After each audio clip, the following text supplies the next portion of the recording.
কি ভাবি মন খারাপ করে বসে রয়েছেন কে? কি আর কমু ভাবি, দুঃখের কথা।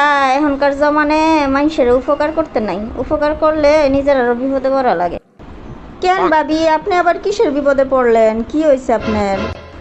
আমাদের পাশে যে রূপার মায় থাকে, আপনি তো ভাবি চিনেন না। হ ভাবি চিনি তো। রূপার মা কি করছে? পরশুদিন ভাবি আমার কাছে আইছিল, বুঝছেন, আইয়া কইতাছে ভাবি বড় বিপদে পড়ছি, আমার 1,000 টাকা হাওলাত দেন, 2 দিন পরেই আপনারে দিয়ে দিমু।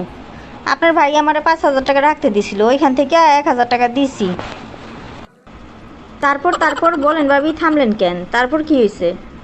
হ্যাঁ, কি আর কমু ভাবি, সাহায্যের প্রতিদান। আমার বাসায় আমার বাচ্চার বাবে আইসা আমার কাছে টাকা চাইতেছে, কইতাছে তোমার কাছে যে 5,000 টাকা রাখছি, টাকাটা দাও, এখনই আমার কাজে লাগবো। আমি তো বাচ্চার বাপেরে কই নাই, ওইখান থেকে 1,000 টাকা ভাবিরে দিছি। তারপর ধরেন বাচ্চার বাবারে কইলাম তুমি নাস্তা খাও বসায় রাখা, আমি গেলাম ভাবির বাসায়। ভাবি টাকাটা দেন, আপনি যে নিছিলেন। সেই ভাবি কি মুখামুখি করলো, যা খুশি তা কইলো ভাবি। ভাবির কথা শুননা কুত্তায় পানিত ফুরে যাবো গা। আরে ভাবি, আপনি এই বেটিরে টাকা দিচ্ছেন, আপনি দেওয়ার আগে আমারে খালি একটু কইবেন না? 1 মিনিট মোবাইলে ফোন করতেন, আমি কয়ে দিতাম। এই বেটির তো স্বভাব ভালো না। আপনি তো আইছেন 2 বছর ধরে, বুঝবেন কি? বেটির আমরা 10 বছর ধরে চিনি। এই বেটি এর এর বাসায় ওর বাসায় টাকা এরকম মাইগ্যা জিজ্ঞা টুকায় মুকায় খায়, তারপর আর দেয় না। আপনি আর পাইছেন এই টাকার কথা ভুললে যান, মনে করেন রাস্তার ফকিরে দিছেন। জীবনে মন থাকলে ভাবি এসব বেটি করে আর টাকা দিয়েন না।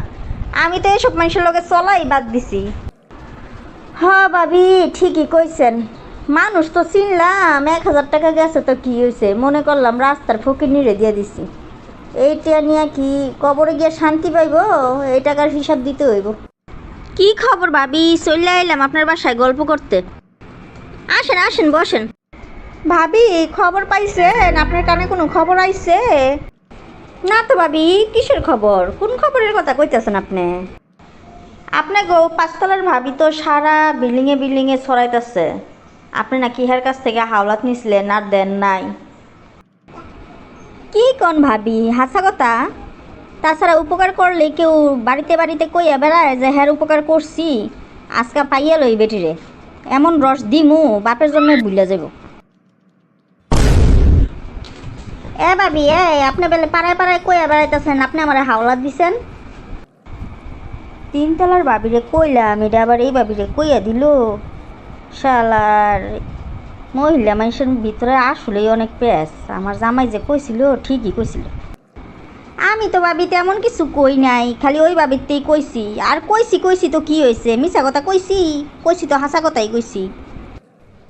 এ কিছু নাকি কয় নাই, 1 টাকা দিয়া 10 টাকার কথা কন। আমরা কি টাকা পয়সা নিয়ে চলি না?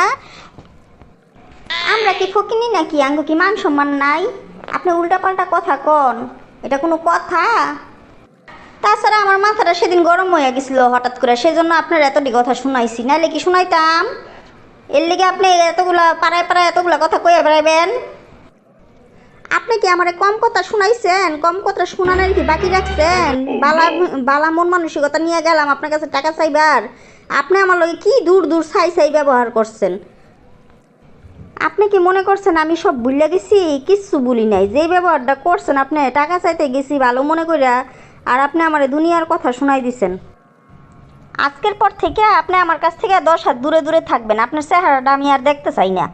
আর পারলে আমার টাকাটা আমারে দিয়ে দিয়েন, নাহলে কবরে গিয়া হিসাব দিতে হইব। আমি এই টাকার দাবি ছাড়তাম না।